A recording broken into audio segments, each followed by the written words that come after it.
Well, guys, today's date is February 12th, 2019.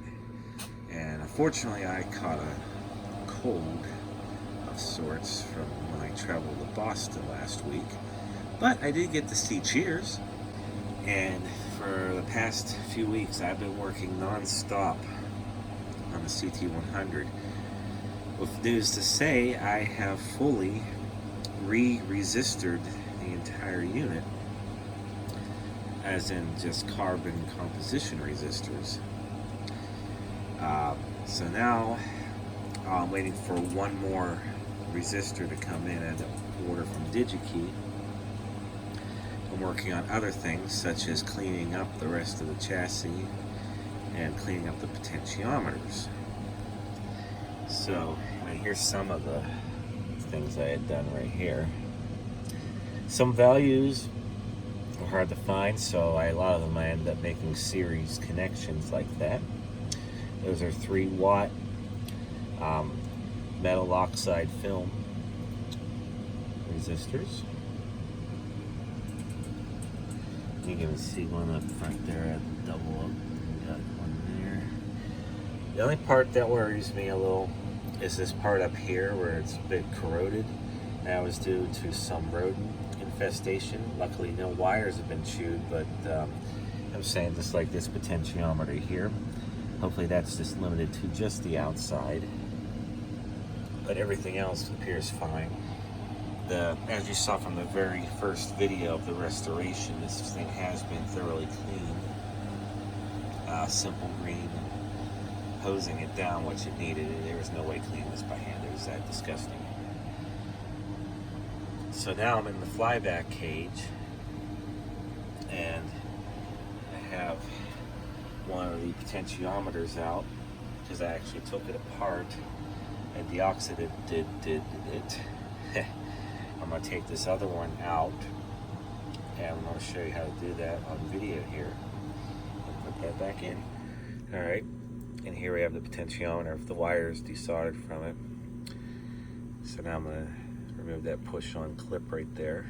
And then you should be able to gently pry up on it. It slides forward and reveals the innards. Alright, we're apart. Okay, so here you have the assembly wiper arms as such. The reason for taking it apart, there's no real good way to get in there and spray any deoxit in place. And there's our center for the wiper. Just makes contact with those right there. Alright. Carefully spray deoxit on everything. Now reassembling. Alright. The one last thing I do, since deoxit is a lubricant as well, put a drop of it on the shaft. Eliminate any squeaking noises. So that freed it up nicely. These are Stats. Made in the US. It's back together again, no issues. Same procedure for the other one. So now I'm going to put these back in the TV and resolder them. Before I do that though, real quick, I'm going to take Clorox wipes and wipe down these wires in here that did not come clean. They're a little greasy looking. Well guys, I spent the last hour or so trying to clean out the wiring for this. Fortunately, the red, green, and blue outputs came right off. They're just held on by a strand of wire. So I'm going to redo that and add a piece of heat shrink over top for some extra strain relief. And I found another problem. One of the actually both right there. Achoo! I'm so sorry. That's okay. The high voltage for the focus and the even convergence coming out of the flyback high voltage cage is split open right there. No damage to the strands of wire, just insulation, so that's going to have to be fixed. But other than that, we're coming along. I did that initial cleanup. I first did this with the simple green and hosing it off because this thing, no way. But now I have to do some things by hand, but it's looking pretty good, I would say. Okay, I got the red, green, and blue output wires reconnected and heat shrink over top for some strain relief. Still gotta figure out how to repair these high voltage leads. But now I'm gonna go around and clean all the potentiometers. This board here. Now the next part is cleaning the strips in the tuner. And I know someone's gonna figure out, oh, you took them out of the tuner. Nope, I have to have a permanent marker on my label. 13, 12, 11 is where I'm at. Has no UHF strips installed, so these are the blanks. These were absolutely filthy, and these contacts were screwed. Not really, but you know, not permanently, as I should say. Ultrasonic. Got the temperature up to 140, which is around 108 degrees or so. Warm water. About 5-6 minutes in there at a time. This one will be proof right here. This is the upper part of the tuner where all the contacts are made. Look at the contacts, how bad they are. There's other debris and crud in this thing, and yes, I re-resisted and recapped this one too. This whole thing's gonna go in. I did have them labeled, but as soon as you put in the ultrasonic with simple green, it takes it right off. So let's do this. So yeah, I'm gonna fully submerge this whole thing, like so, including the twin lead wire. Might as well clean that while we're at it. I wiped it by hand, but this is just simple green, but we filter it several times before we actually give up it, so it is relatively clean. And I was gonna throw this strip in there too while I'm at it. Set it like right there. Okay. And this will probably mess up the camera because this thing creates a lot of interference. So.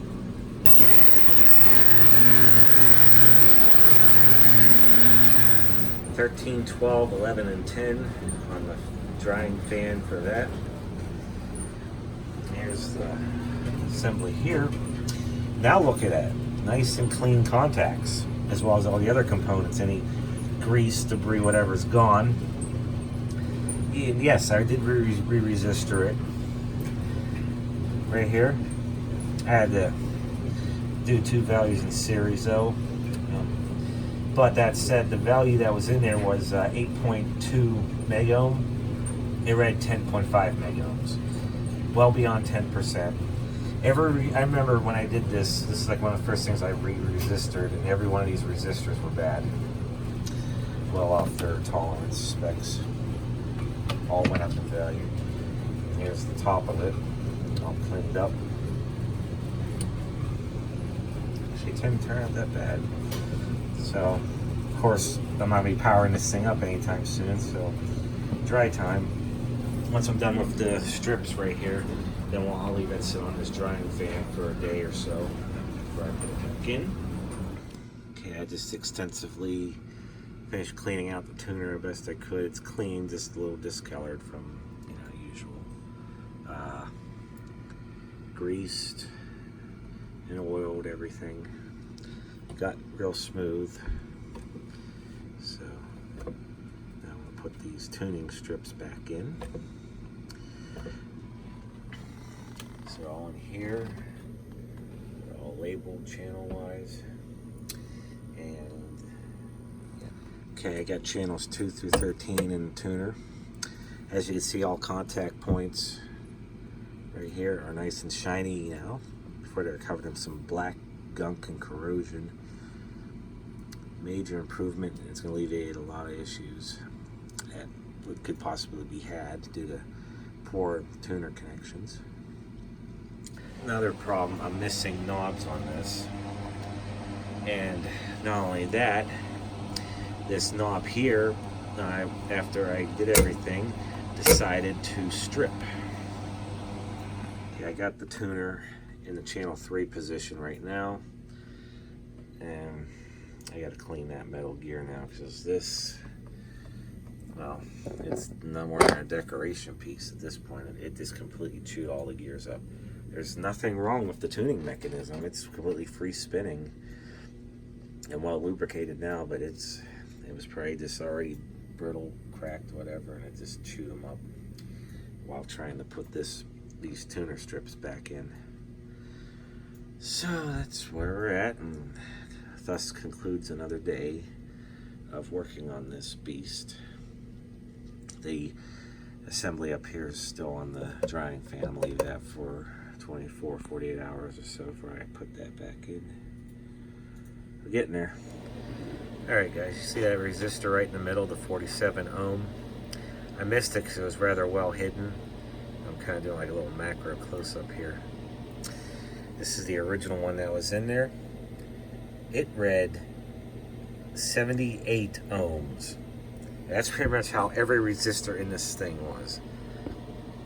So yeah, it was well worth the re-resistoring the tuner tube. I also put a coat of deoxit on all the contacts for the tuner, so it's lubricated. I'm gonna put this back in. Okay, back on the bottom of the chassis, just double checking all my work, and got the filter caps mounted in here, hidden underneath here. Ended up having to redo it a little bit, so for one thing, this wire was, I didn't see it, but it was not connected. It popped off during the initial install, and see, heat shrunk it all the way up to the terminal. So these are well hidden, you can't see it from the top of the chassis. And everything else looks good. I used deoxit on all the potentiometers from the bottom that I could. Yeah, there's some like that guy right there, or that one right there.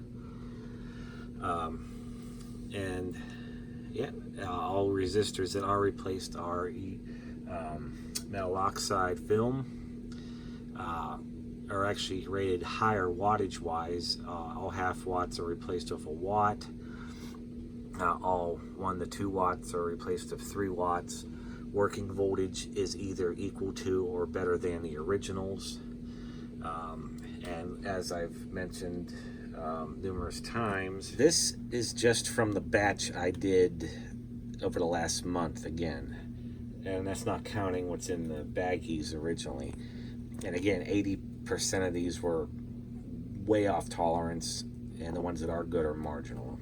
So might as well just do it all. You have to pull them to test them. This will be good to go for the rest of its life now. So yeah, next step, flip it back upright, give it one more to go over, and I'm going to start installing tubes.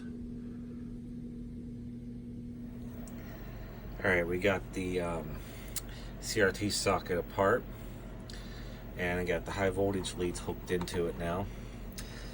The high voltage leads were damaged, as you saw, but they were damaged all the way down into the they were molded into a plastic type piece that would basically slide into the slots, an exact molding of that slot. Well, the only way to repair it was, unfortunately, I had to damage the little plastic pieces, get the metal sleeve out, and what I did, I stuck a small electronic screwdriver in there that's the same diameter as the tube socket pin to hold it in place, and I hot glued it. So this ain't going anywhere. And hot glue, this, particularly the one we use, is definitely a good insulator, so it should not have any problems. So now the rest of it is on these little metal clips by themselves, not in anything, so I can just pop these back in place and slip the cover back on, which I'm going to do right now. Well, after a bit of a struggle trying to get the CRT socket back together because it just didn't want to cooperate, here it is.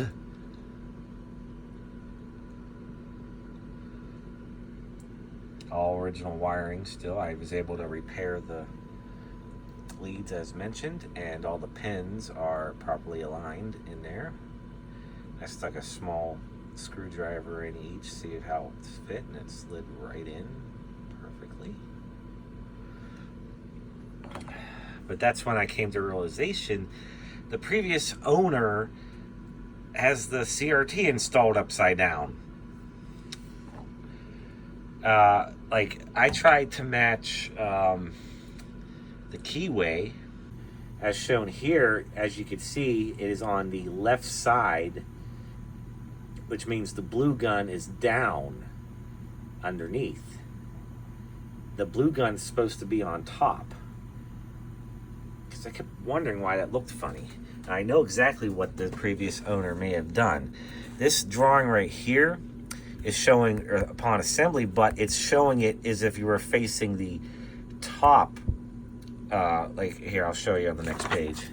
If you were to assemble it, the top comes off and the keyway's on the left here. That's what that's showing. In reality, you're looking at it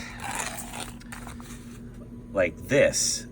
So my CRT is actually installed backwards, so we're gonna have to fix that. But it has to come out anyhow, because we're gonna vacuum seal it. Yeah, see this blue gun on the bottom? That again, or not bottom, on the top. It's because you gotta look at it like this. And here we stand today, Saturday, February 23rd, 7:15 p.m. Fortunately, I'm up short by 1, 2, 3, 4 tubes that I don't have in stock and that were missing from this set originally. But that said, I got all the other tubes that should be in place, well, in place. Shunt regulator was missing, and the original was a 6BD4. I did not have a 6BD4, so now it has a 6BK4. Modified the tube socket accordingly. Right there, it was used as a pass-through, it wasn't doing anything, so disconnected that, so now I can use that tube in its place. And that's kind of where we're going to leave off in this video. Next video will definitely be the first power-up, and go from there. But this is the major update, so minus a couple tubes and stuff, it's 99% done right now. Pretty kitty. Hey. Yeah, you give fist bumps.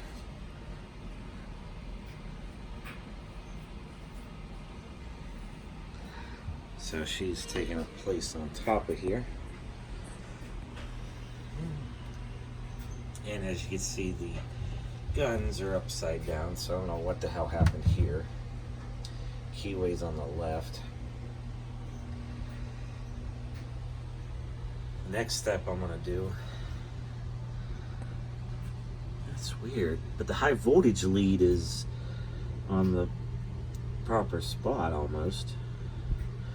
I don't know.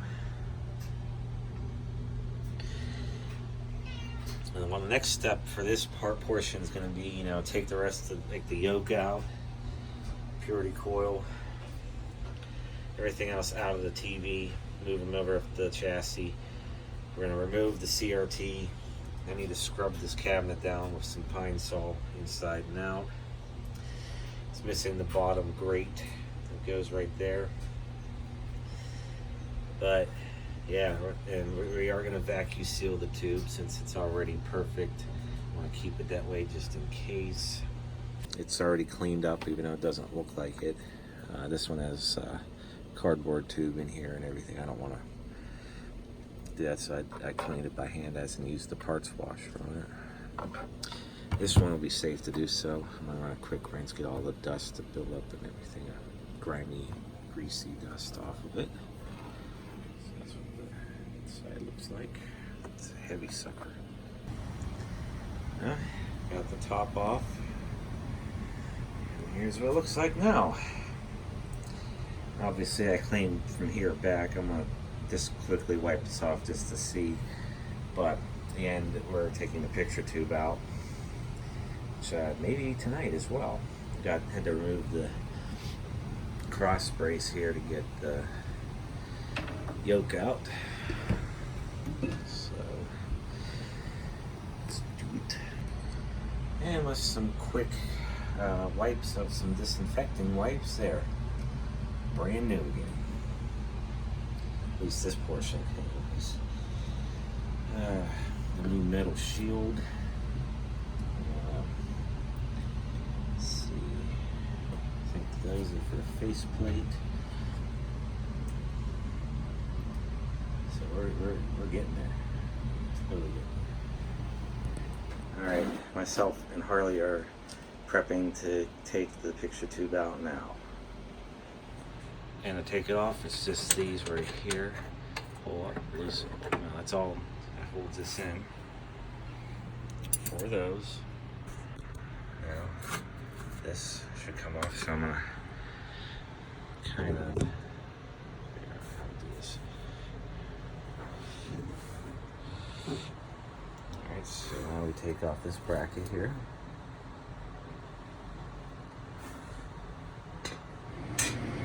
Okay, so I have this like safety gear on, except for my feet because I don't need them, and I don't need my hands either because of Siri.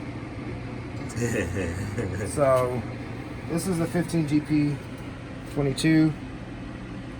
This is the Moo Metal Shield, and I'm trying to get it off because, well, it's just not budging. I know it just sits on there, but there are like little rubber bumpers inside that may have turned to goo by now.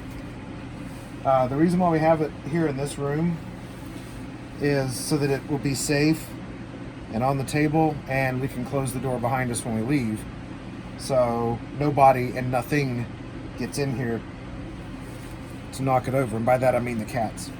So I'm going to spray this WD-40, hashtag not sponsored, into the space between the shield and the tube. Hopefully that will find and soak and penetrate the rubber goo that's probably still in there. It may also take off the Aquadag, but we're able to replace that and repaint it on. Well, Spats is, not me. I can just spray WD-40. That's my whole involvement with this entire television. But yeah, so if I destroy the Aquadag, then he can replace it. Well, if it wasn't for you, I wouldn't have this television. That is true, because I helped.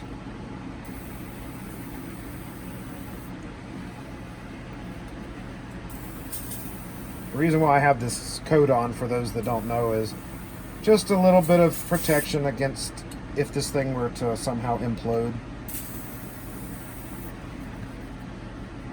It'd probably take out my hands and feet, but you know, and my face, but my eyes are good.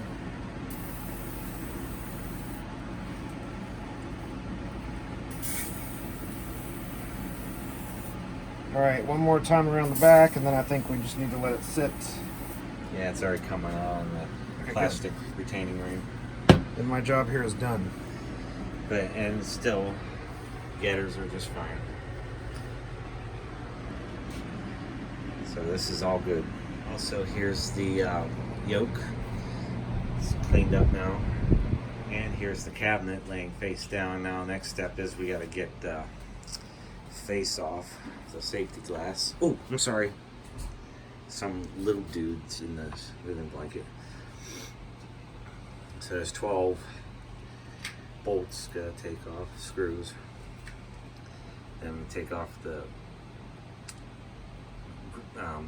wood for the speaker, and we get the grill cloth out and clean that. But then the next thing we gotta do is refinish the cabinet. It'll take time, but this is kind of where we stand. And we'll check back in an hour or so on the 15 GP22. We'll at least get that cleaned up, and I think that'll be a good stopping point. Yep. Little dude. What's up, little guy? Yeah, you're awesome. Yeah, you. Speaker grill cloth. Other than dirty, it doesn't really appear to be faded. That's all dirt on there, so that's good news. Got that off. This is still intact. Where is it, little dude? And there's the cabinet. Much lighter now. And the safety glass, which left a bunch of crud behind. So, really, next step I'm gonna do is I'm gonna get some Pine Sol and a rag, and I'm gonna scrub this thing inside and out because of all the rodent issues from years ago. The cabinet's not in that bad a shape considering. I mean, not perfect as you can see, but the lid of it's right here.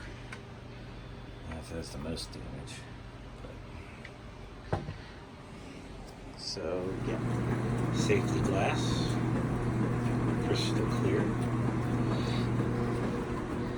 Bezel, clean off all that old blue residue. And the 15 GP22. I'm afraid this is where this video is going to end for now. Issue we're having is trying to get the moon metal shield off. There's rubber foam pads that are in there. In fact, you can probably see some of it. Where is it? Well, now I don't even see it. Anyhow, I think they're down further. I think they're right about here. Anyways, they become like glue, and it's preventing us from pulling the moon metal shield off. So that's kind of where we're going to end this video on right here. So by next video, hopefully we'll have it off and cleaned up, and we're going to vacuum seal it and everything. Okay, the speaker grill, the clamp for the CRT, hardware, cabinet. So this is where we're going to leave it off at today. So I hope you guys enjoyed this video, and stay tuned for the next one, which will not have that long of a wait. Trust me, it'll probably be a couple weeks maybe, but yep, that's where we're at. Hit like and subscribe. Thank you guys.